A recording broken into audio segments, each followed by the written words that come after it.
You've tuned into The Mountain Gardener with your host, Ken Lain. Gardening, it can be challenging, but with these simple insider tips, you'll reap huge rewards.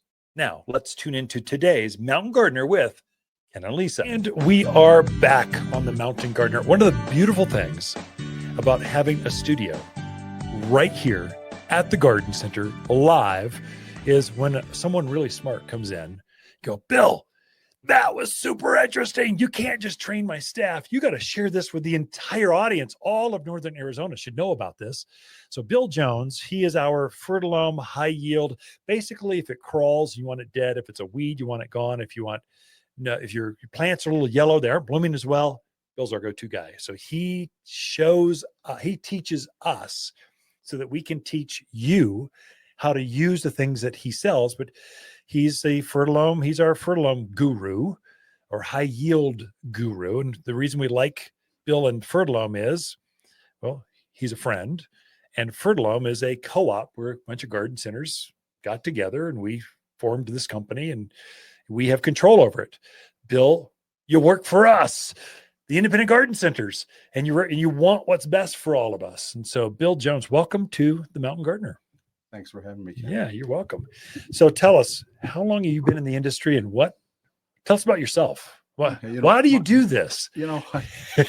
Everybody, we're kind of a strict fraternity that when you get in the garden industry, they never let you go. That's true. Yeah. You're kind of like, you're like a vampire. You got bit and now you're for the rest of your life, you're going to be in the garden industry. Instead of vampires, I like to say this industry is where you put your roots down. And you just don't go anywhere else. Seems friendlier than I'm going to suck your jugular and make sure you never leave. No, it does seem like the same faces. The companies come and go, but the folks that work in this business stay.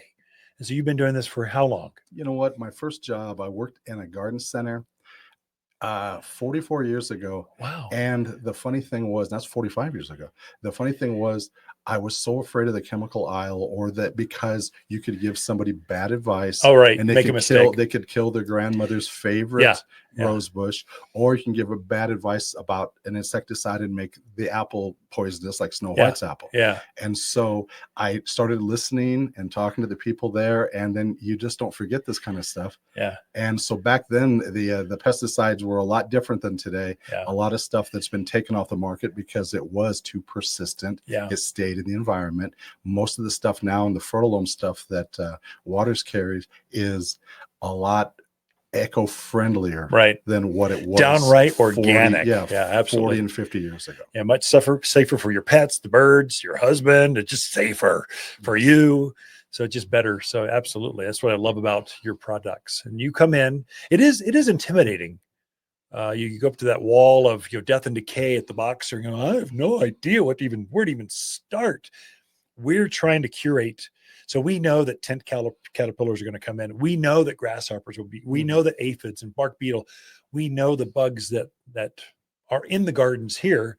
And so we're trying to pick your brain going, hey, Bill, what's the best thing to keep bark beetle or pinyon pine scale at bay?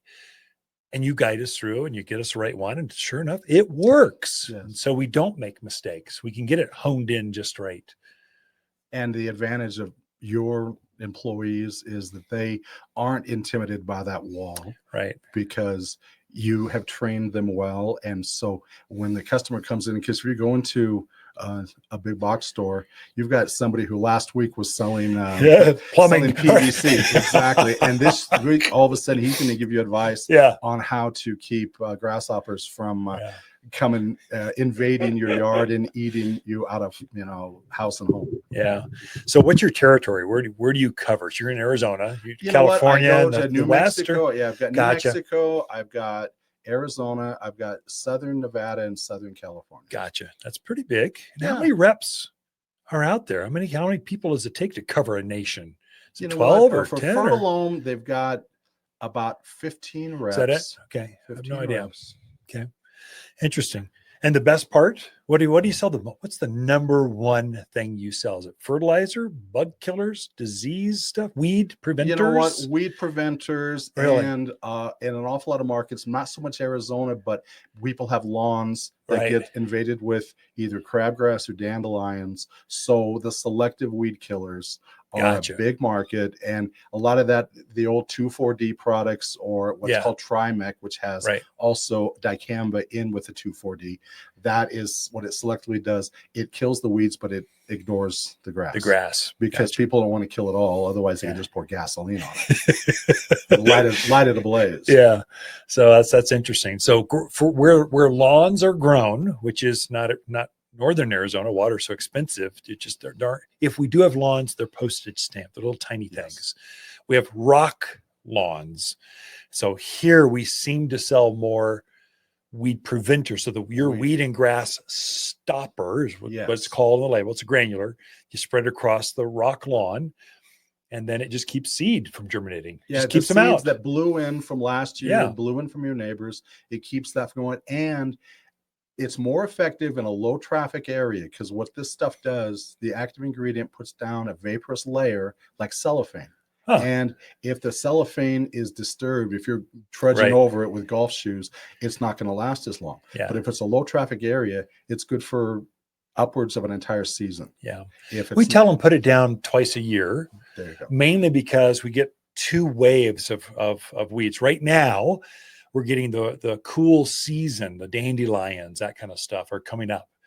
And then we have a second when the monsoons hit. If you put it down right before the monsoons, that's when all the tumbleweeds, the goat head, the horehound, all the nasty weeds that, like when you walk, your dogs walk across the yard and they're limping because it's burr stuck into it keeps them all at bay.